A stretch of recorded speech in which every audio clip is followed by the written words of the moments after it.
Madam President, Excellencies, ladies and gentlemen, I cannot help but reflect on the significance of this moment, as this will be my final opportunity to address the United Nations General Assembly as I enter the closing months of my presidency.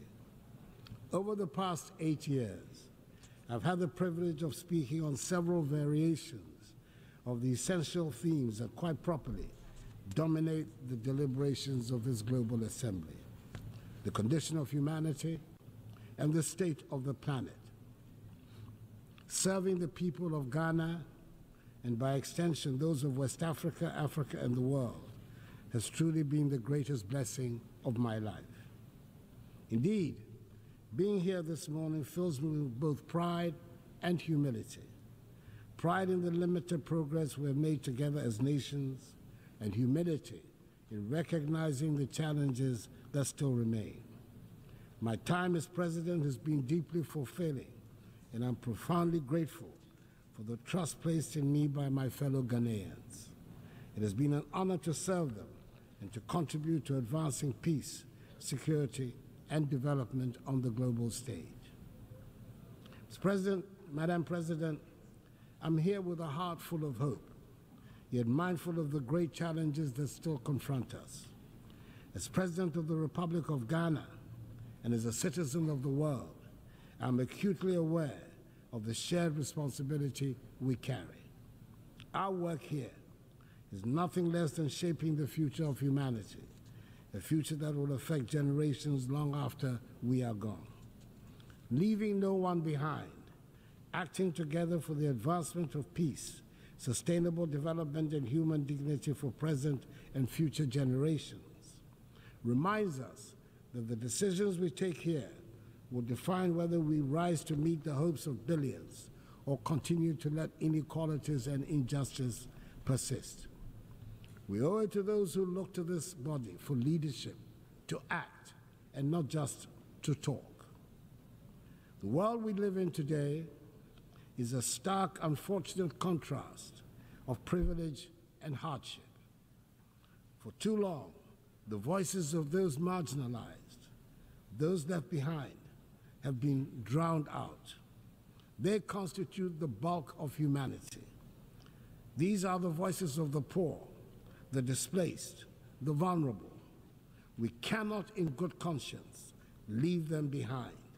They should be at the center of our discussions and our decisions. Africa in particular knows the cost of being left out. Yes, we're a continent rich in potential and resilient in the face of adversity, but we have also been disadvantaged by a global system that has generally treated us as an afterthought. We've been viewed merely as passive recipients of aid rather than as equal partners in global progress.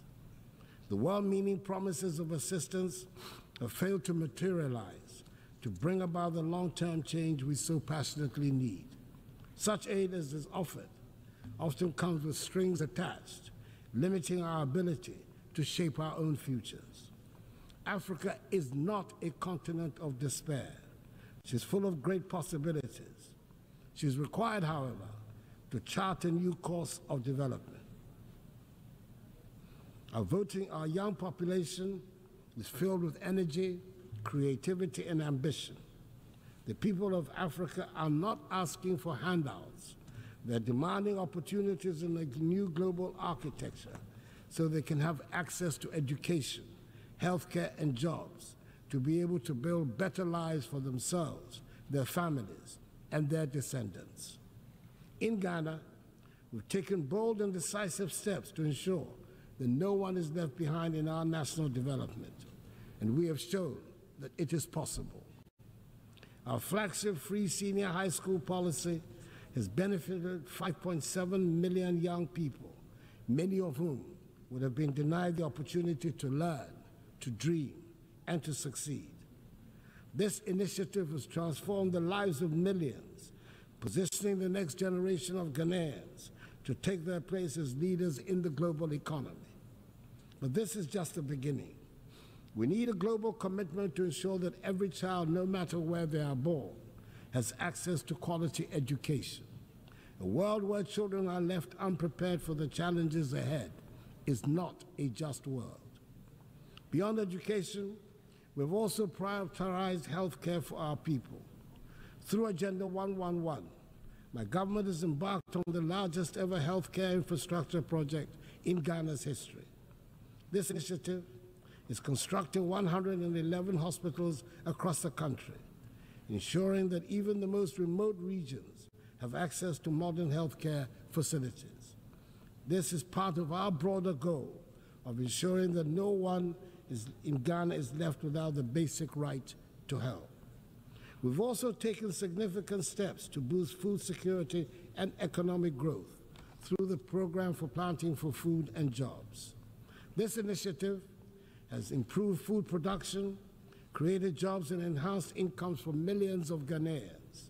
It is a clear demonstration that with the right policies and investments, we can transform our agricultural sector and ensure that no one goes hungry. In the same vein, our one district, one factory policy is transforming the industrial landscape of the nation, generating the structural transformation of our economy, which is our major strategic objective. And in addition, Ghana has embraced in full the teachings of the Fourth Industrial Revolution and is actively pursuing an agenda of digitalization.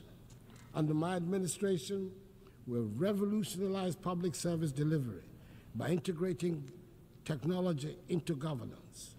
From the introduction of the Ghana Card, which has streamlined identification and access to services, to the digitalization of the country's land registry, these reforms have enhanced transparency, efficiency, and accountability.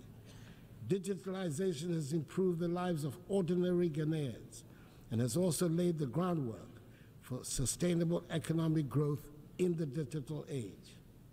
And let us not forget the strides we have made in enhancing the rule of law and governance. Through reforms in the judicial system, strengthening our democratic institutions, and promoting transparency, Ghana continues to be a beacon of good governance in Africa.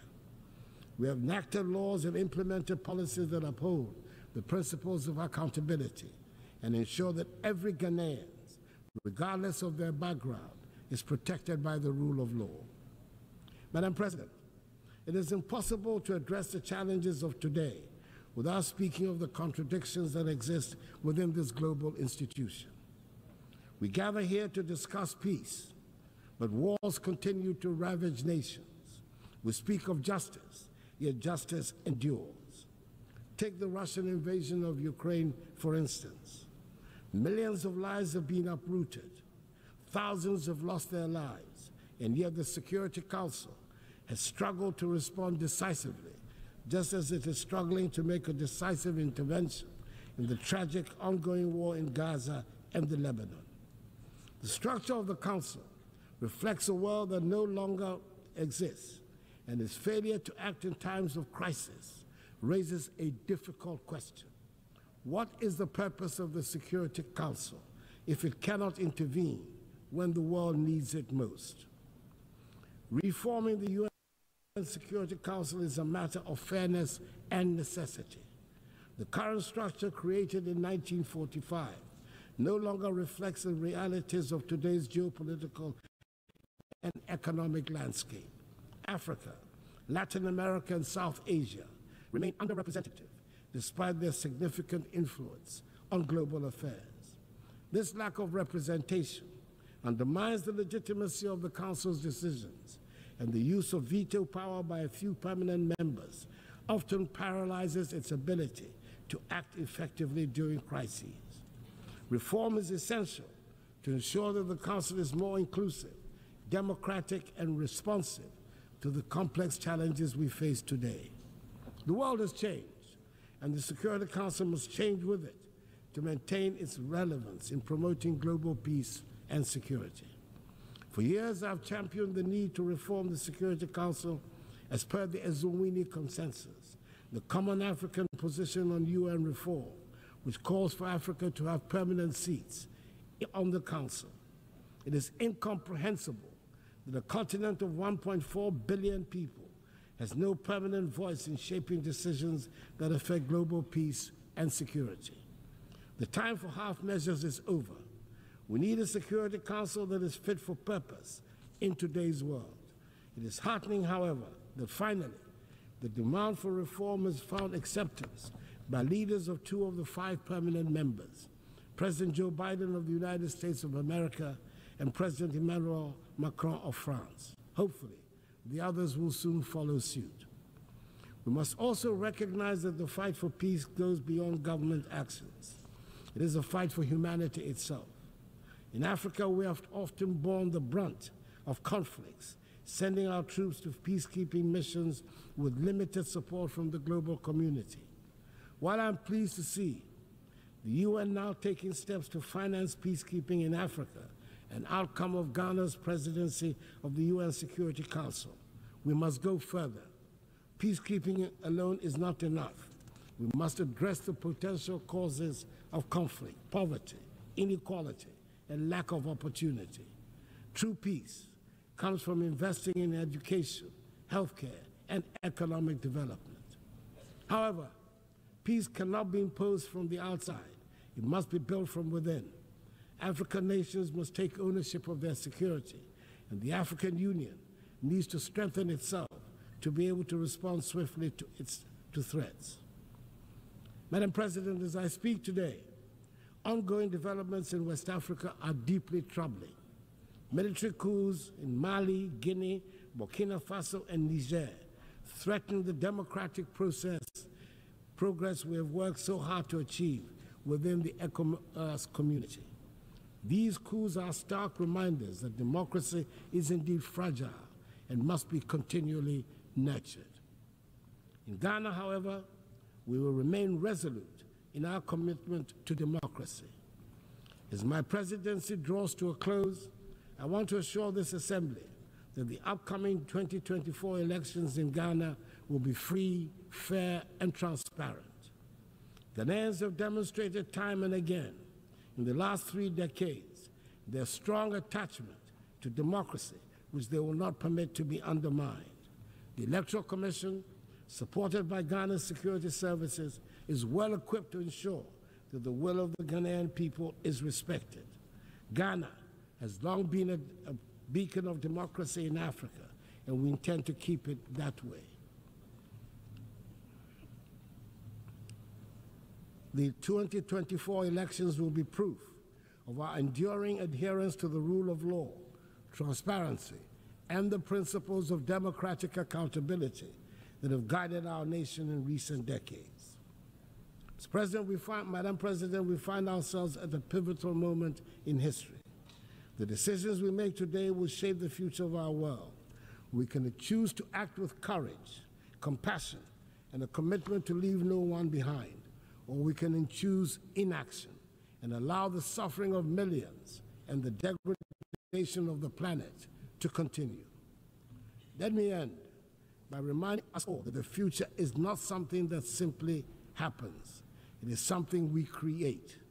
We have the power in this room to change the course of history. Let us not shy away from that responsibility. Let us act now, and let us act together. I wish you God's blessings in all your current and future deliberations, and I thank you for your attention. On behalf of the Assembly, I wish to thank the President of the Republic of Ghana.